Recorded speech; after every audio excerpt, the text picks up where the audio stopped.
Welcome back to my YouTube channel, y'all. My name's T. I don't like long intros, so I'm just gonna cut to the chase. Today we're gonna be comparing the Kaleidos Epiphany Glow Melt-On Eyeliners versus the Colourpop Multichrome Crème Gel Liners. I'm gonna be doing one eye with Kaleidos and one eye with Colourpop, using the shades that I think are closest together. I love the Kaleidos liners, so this will pretty much be my first impression of the Colourpop version. The Kaleidos liners retail for about $16, whereas the Colourpop liners retail for about $9. Also, before I started the video, I swatched them on the back of my hand. The top row of shades are shades I couldn't find matches for. We have Sea Sparkle from Kaleidos, Power Trip from Colourpop, and Actin Up from Colourpop. But when we move down here, this is where I tried to find the best matches. This column is Colourpop and this column is Kaleidos. We have Limelight, we have Wild Idea, we have Movie Star, we have Solaris, we have Night of Creation, Ventura Blvd, Tourmaline, and Pixie. I'm also going to show a video and a picture here just so you can get a better look at these. Both also have the claim of being smudge proof and waterproof. So since I have both brands on my hand right now, I'm just gonna...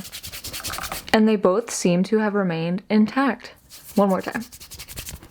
So once you give them about 10 to 30 seconds to dry down, maybe even a minute if you want to be safe, they are indeed smudge proof. I just put some water on them as well. You can see my hand is a lot more glistening. Oh, and I have noticed actually, the Colourpop ones did have a little wear on them comparatively, but the Kaleidos seems to be going strong. Although I was really rough on them, I don't think I'm ever going to be doing that kind of stuff to my eyes. So do what you will with that information. Let's get to the look. Each brand has 6 shades. I'm going to start off with the shades Wild Idea from Colourpop and Limelight from Kaleidos. Comparatively, Colourpop seems to have a bit of a smaller tip than Kaleidos, but it seems like a very minor difference. Again, this is Wild Idea, and based off of just application alone, it is very creamy. They updated this formula within the past year, and I have been very pleased with it. So it's good to know that the update is also applicable to the Multichrome shades. Now taking Kaleidos Limelight and applying it in the exact same spot on the other eye. It is also super creamy. This is one of my favorite formulas and this is one of my favorite shades. Now that I've applied both shades, I've noticed that they are a bit of different shades of green, but I do know Kaleidos has this other shade called 7 Seas, which I think might be a better match with Wild Idea, but I think these are both looking good nonetheless. These both have a green flip in them, and I love having 2 different multichrome products with similar colors kind of blend into each other, so I'm excited to connect it to the green I already have going on. So I'm going to take Pixie from Colourpop, and I'm going to start continuing the shape I'm working on, just like that, following my crease. I must say I really appreciate the smaller tip as someone with very little lid space and deep set eyes, but these are my first time using it, so I'm curious if this small tip will continue to perform like this. Now taking Tourmaline from Kaleidos.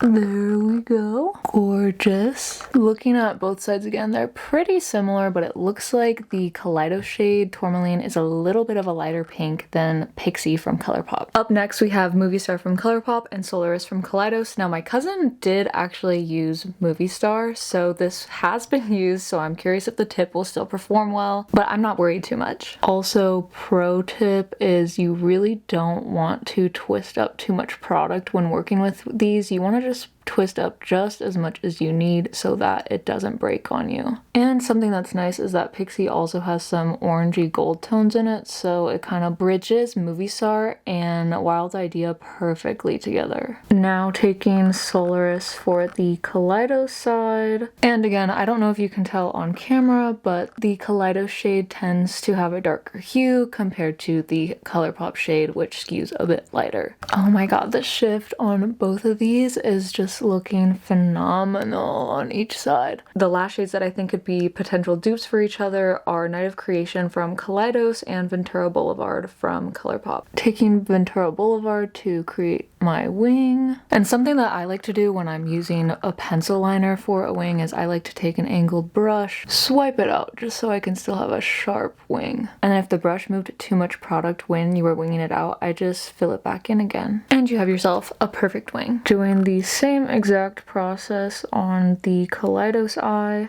I do believe that this is gonna look a little more purple compared to the Colourpop shade, just based off the swatches I did earlier. And just gonna be repeating the same technique with the angled brush, just like that.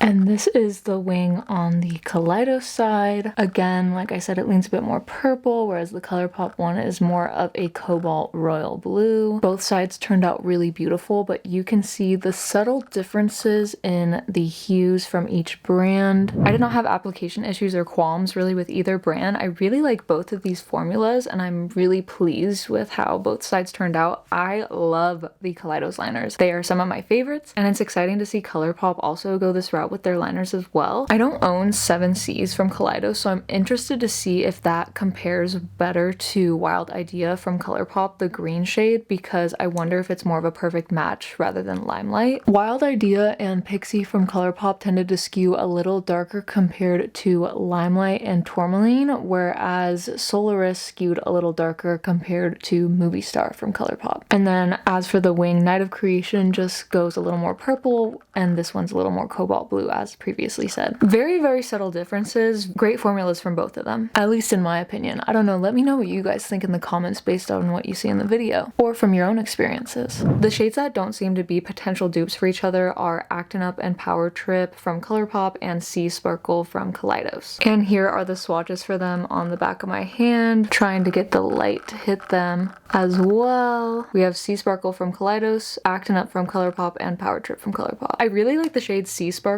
from Kaleidos, and I think it would be a perfect inner corner shade. I'm gonna do that right now on both sides, so I am breaking my rule. We are having Kaleidos on the Colourpop side. I think multi-chromes, especially in liners, are such a fun way to just like give your makeup that extra oomph. You know what I'm talking about? I'm gonna go have lunch with my dad, and I know his students are gonna be like, they always know how to hype me up. I just added some mascara and a highlight, and this is the final look featuring Colourpop and Kaleidos multi-chrome lighters. I actually love both sides pretty equally. I'm very detail oriented, so the fact that there's like slight differences, I'm like, okay, perfect. I can have them all. But if you are on a tighter budget, I think the Colourpop ones are great. Plus you can get them in Ulta now, whereas Kaleidos I always have to order online. But yeah, I love this look. As always, I would love to hear your thoughts below. What shade caught your eye the most? Do you like Kaleidos more? Do you like Colourpop more? Have you tried any of them? Did you like it? Did you dislike it? I want to know, so let me know. If you enjoyed this video, make sure to leave a like and subscribe if you haven't already, and I'll see y'all next time.